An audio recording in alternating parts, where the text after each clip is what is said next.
Good morning, beautiful souls. Welcome here.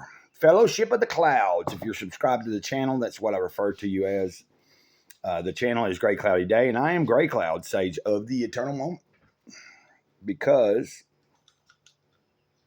well, I'm trying to get the light in this drop. This is the only moment we got. This is the only day I'm in, the only day I know. I can't be thinking too much about yesterday or tomorrow because today is what needs to be focused on. So I'm going to try to keep my focus on today in the moment. I pray that I can do that.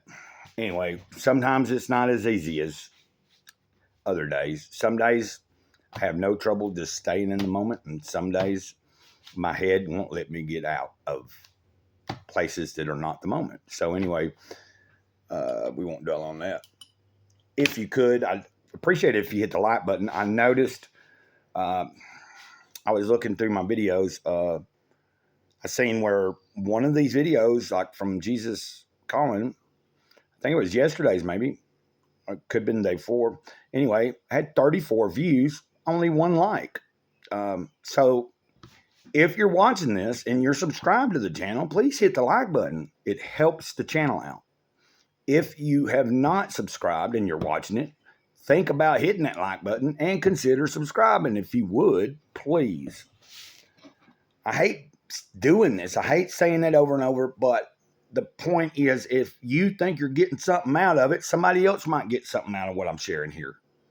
So if you hit the like button and you subscribe, and then plus if you share these videos anywhere, it helps the channel grow. It helps push it to more people that have not seen it yet.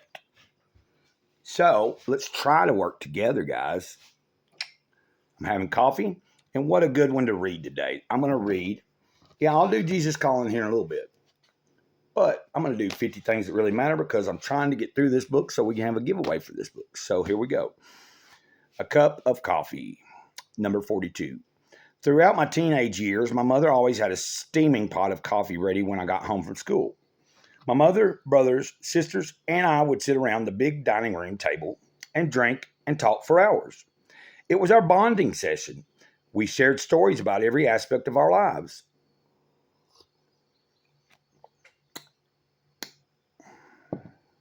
My mother lectured us on some of the friends we kept, and we told her to loosen up.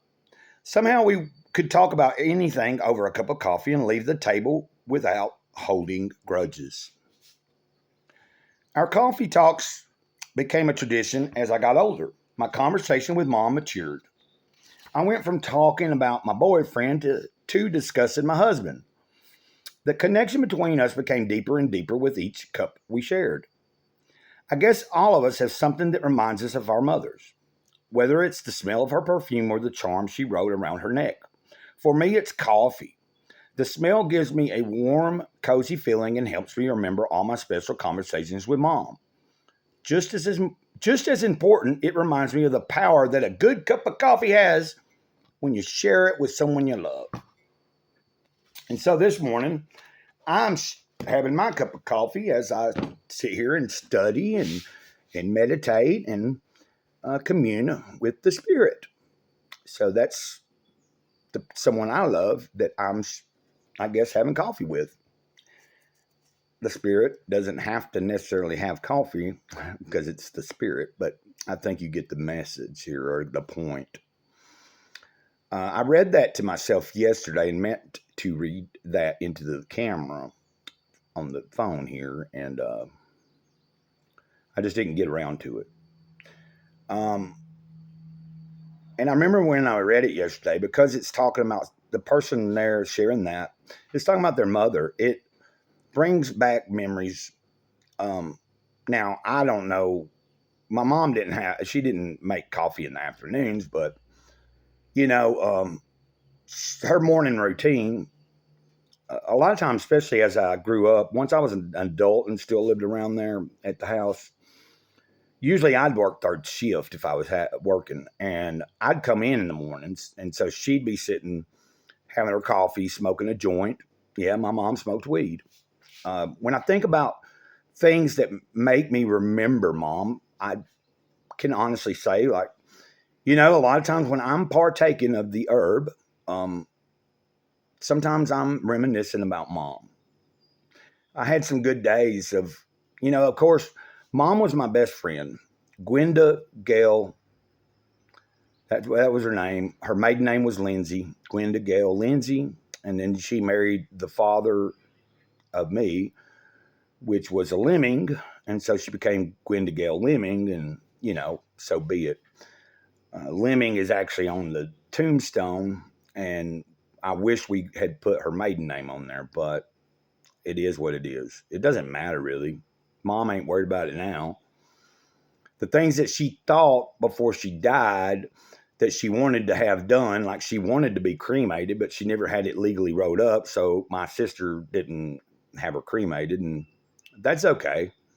She was kind of cremated anyway because she died in a house fire, and it was arson. Yeah. Unsolved mysteries. Imagine that in 2002, September 30th, someone burned the house down I grew up in, you know, after mom divorced dad, and we lived in an apartment. Then we rented a house, and then she had this house built, and we lived there, and it was halfway paid off. And I wasn't living there at the time, but they say 3 people were involved, and they intentionally burned the house down. I can't believe I'm even talking about it without crying. But I've said I was going to make a video at some point discussing these things in more detail, but I just haven't done that yet. And I mean more detail about telling you how I had to take a polygraph test and all this other stuff and what the state investigators were actually investigating. And, you know, they were looking at people that might know about magic and stuff like that. So, you know, the rabbit hole goes pretty deep. But this is not the time to be talking about all that right now. I'm just bringing this up in conversation because the reading here was about having a cup of coffee with their mom. And, you know, what I enjoyed was whether I was working third shift and coming in to mom or I was getting up early, you know, after she had got up and started her day, her routine was to get up and start her coffee, and then she'd roll a joint while the coffee was making. She'd pour her first cup of coffee and fire up a joint. And she liked to give herself an hour or two before she even started getting ready for work. You know, that first hour or two was her time to soak in the new day and then watch a little bit of the morning news, catch up what was going on from the night before or something. But what was interesting as I grew older was we could always, my mom, you know, when we argued, we would butt heads hard, and it was not a pretty sight. But we were best friends. I could talk about anything to mom. I'm talking about anything. I could talk about, you know, she's the first person I ever revealed when I was first coming to terms that I had memories of before I was ever born. And if you don't believe me, I'm not asking you to believe me. You don't have to believe me. I'm sure that it sounds far-fetched to you if you haven't realized that you were and always will be. And, you know, you did have some sort of choice in coming here. You don't have to believe it, but I know it. I didn't have to come here and be born. No, sir way. Gray Cloud did not have to come to Earth and live this life. No. I had a choice. I could have said, nah, I think I'll stay here. Let me just to be an observer. I'll stay here and you just send me when somebody else needs help. But no, I was asked to come here and do what I'm doing. And I'm far from done. I'm very far from done. Trust me on that. And when I say I, I'm talking about the capital I that dwells in me and the lowercase I. So the lowercase I is Gray Cloud. The capital case I is that Christ consciousness that dwells within Gray Cloud, if you understand. If you don't, I'm not going to hold your hand and make you understand because nobody can make you understand anything. You have to come to your own terms about it. That's the truth. I've had many people over the years be like, well, how can I find my real name and my true name and all this? Well, I can't give it to you. You got to go seek that out yourself. You got to listen to that voice. You got to discern whether the voice is the right voice that's telling you who you are. Is it yourself making up a name? Is it really the Godhead? Is it the Creator telling you, hey, this is who you really are and always have been? Well, that's who told me about being Gray Cloud. So I am Gray Cloud because I've always been Gray Cloud before I was even born. I wasn't ever Jason. I thought I was Jason. You might think I'm a crazy man. And I am pretty crazy, but I'm not insane. And I'll say it once more. The doctor did tell me back when I had my finger cut off and I was in the hospital, the only doctor that really understood me, he said, you're totally in your sane mind, but you're the craziest MFer I've ever met.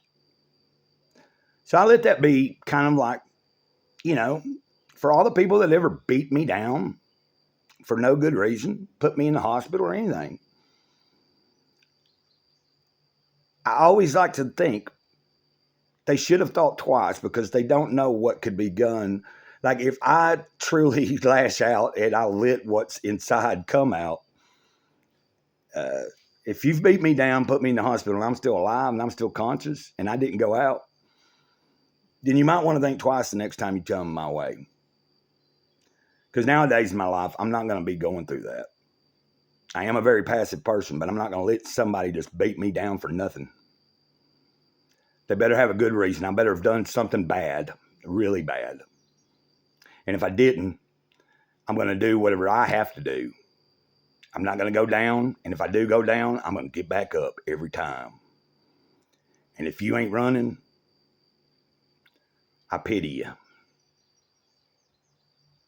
I'm not trying to warn anybody or tell anybody that this is, I'm just saying I'm done with being hurt physically by anybody for no good reason.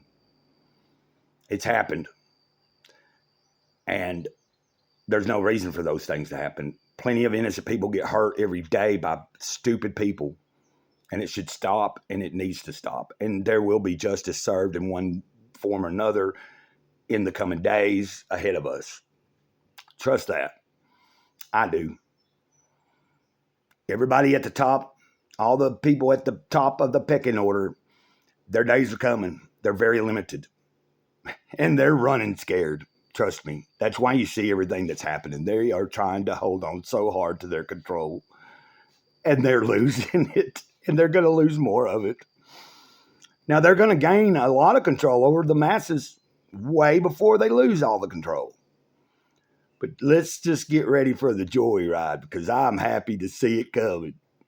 And I'm just waiting for my orders to be given. And when they're given, they will be followed. And I will carry them out. I'm just waiting for the call. Gray Cloud, it's time. It's time now, Gray Cloud. Let's do the work you're here to do. So anyway, I hope you enjoy your day. I hope you're a blessed day. I'm going to go to the church today. I ain't been in 2 weeks. I'm in church every day, single day. If you didn't know, you don't have to believe me, but I'm in church every day. And my Sabbath is not on Sunday. My Sabbath is on any given day of the week that God tells me to rest. And God's day is every day. There ain't this one special day we put aside to every week. You should be practicing God's day every day.